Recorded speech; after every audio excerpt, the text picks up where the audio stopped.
بسم الله الرحمن الرحيم. الرحمن علم القرآن، خلق الإنسان علمه البيان. الشمس والقمر بحسبان، والنجم والشجر يسجدان.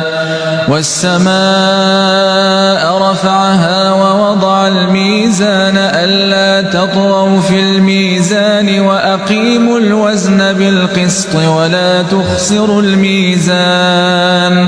والأرض وضعها للأنام فيها فاكهة والنخل ذات الأكمام والحب ذو العصف والريحان. فبأي آلاء